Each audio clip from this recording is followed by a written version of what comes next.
Ciao everyone and welcome back to our channel. My name is Eleonora, I'm a registered migration agent here in Perth. My agency is Green Wings Migration and we are almost at the end of this year. Amazing, right? So time really went so quick this year. This year was really transformative. I want to use this video to give you a little bit of a recap of what happened with the agency, what we were able to achieve, obviously thanks to you, not to anyone else, and also give you a little bit of a rundown of the major reforms that have occurred in migration in Australia during 2024. So as far as the agency goes, again, my deepest thank you to all of you, our clients, our followers on social media, our subscribers on YouTube. Thank you everyone for the trust that you showed in us. This helped us move into the new space that we have at the moment. We were in Leaderville, but we are now in Mount Thornton, same street that we used to be before, but a better, bigger, more modern office. Our team also doubled in size, and not only doubles in size, but it increased immensely from a cultural diversity point of view. So if you have been our follower since the beginning in 2016, you surely would have known us as this sort of Italian agency. We still represent many Italian clients, but thanks to diversifying our team, we can now cater for a wider portion of the population, of course. So we have our agent Fermesk, who is Iranian. She speaks Arabic. She's amazing. She's a very good agent. She's very knowledgeable in terms of family visas, skill visas, and sponsorships. We have our newest agent, Vikas, who just registered.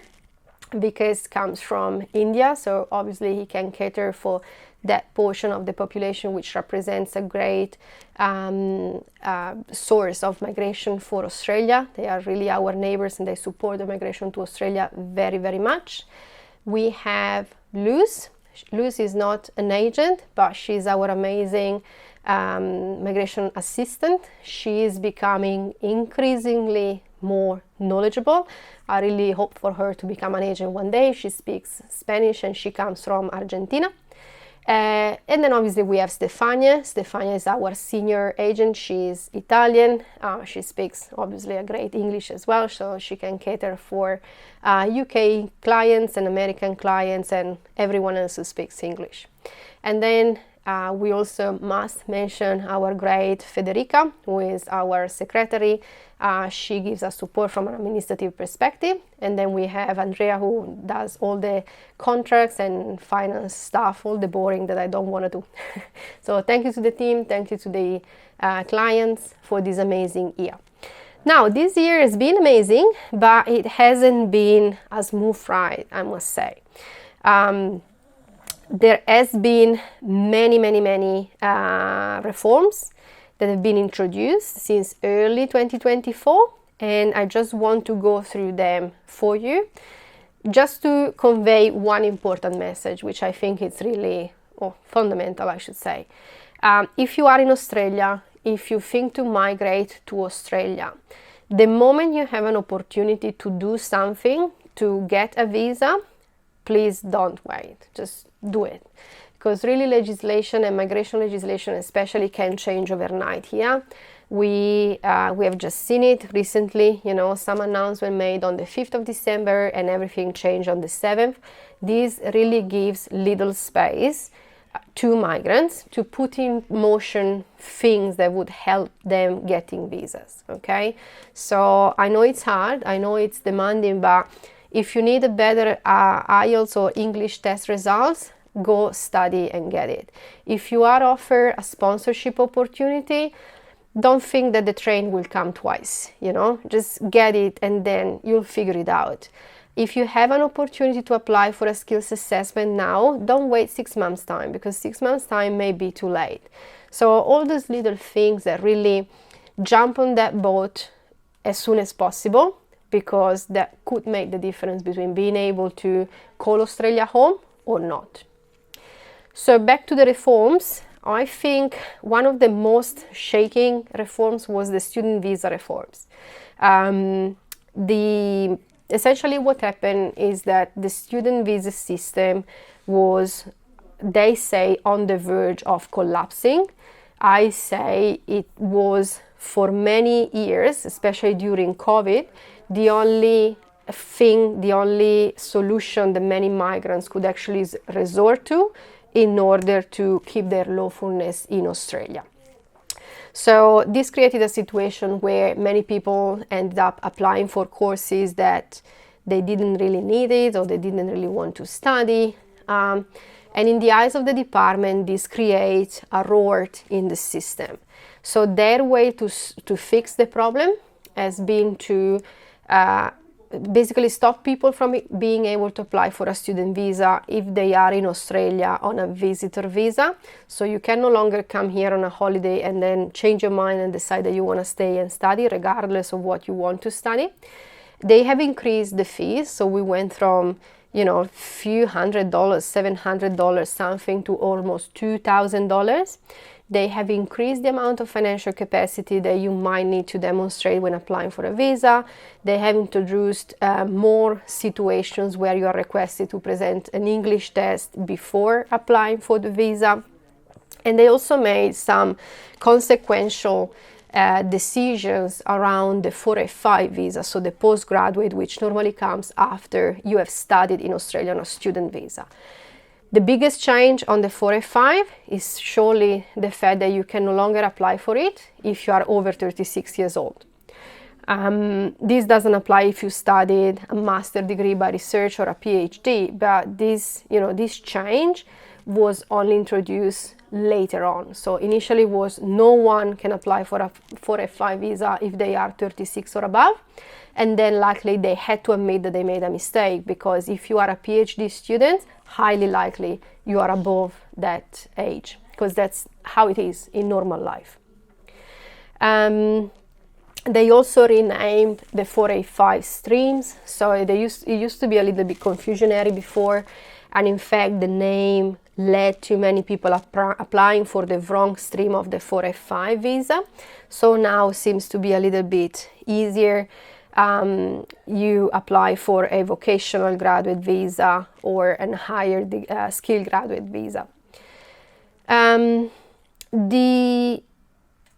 other changes that definitely are worth considering are in the 482 sphere, in the sponsorship sphere.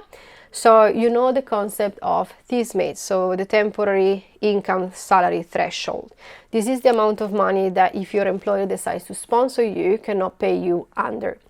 This amount was introduced for the first time in 2012, if I'm not mistaken, and back then used to be 46 something. I wasn't here, so I just go by memory. After a few years, they increased it to 53,900, and then they kept it that way for about 10 years. So the concept is correct. Okay, so if you are a migrant and you come to Australia, you surely or most likely don't have the support network that an Australian has. So in order to secure you a way of life that it's okay, your salary should be a little bit on the higher end of the scale. That way you're sure that you can afford your private health insurance, that you can pay for school fees if you have children, everything that comes in your daily life as a family or as an individual. And the idea was that this amount of money should have been indexed on a yearly basis following inflation and increase of the cost of life. But they failed to do so. So at some point, the $53,900 seemed to be a very low salary for people living in Australia because life was going on. And all of a sudden, the department decided to increase this amount. The amount that your sponsor needs to pay now is $73,150. And, for certain occupations, it can be quite a lot.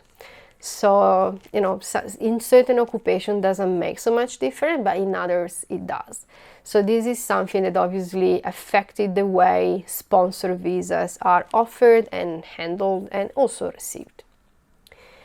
Another big change was for working holiday visa makers, especially if you are from the UK. Now you don't have the obligation, or never was an obligation, but you don't have to go through regional work if you want to extend your stay for your second and third year, which I think it's a really good opportunity.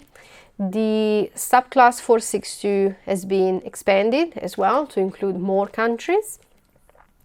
And the most recent introduction of the 482 SID Visa. So I talked a lot about this in another video. There will be more to come as soon as more information is shared by the department as well. The sponsorship visa, once upon a time known as the 457, then became the 482 TSS, and it's now known as the 482 SID Visa. It looks like this latest version is going to stay for a while, or at least we hope, because yeah, we like change but not that much. And it's basically a replacement of the previous sponsorship, in theory a simplified version of it, although, you know, being in this industry, we can already see that some things do not necessarily seem easier compared to before. Certainly this change has negatively impacted many people whose occupation has been removed from the list, for example, who now they have to score a higher level of English proficiency compared to before. It surely impacted the businesses because now they all have to pay for more staff levy, so the nomination from the business perspective costs more, as well as the visa application charge costs more. There is no distinguishing between short term, which used to cost 1,495, and long term. Now it's everything long term, and it's 3,115. So obviously, if you are a migrant, you have to budget for double the cost of visas right now if you are approaching a sponsorship. Updates in the DAMA sphere. We now have 13 DAMAs, so 13 areas in Australia where you could access a sponsorship through a DAMA agreement. Just briefly, DAMA agreements do provide easier access to a sponsorship opportunity for a wider amount of people and a wider list of occupations as well. If you haven't done so, check our DAMA videos, definitely worth giving it a shot.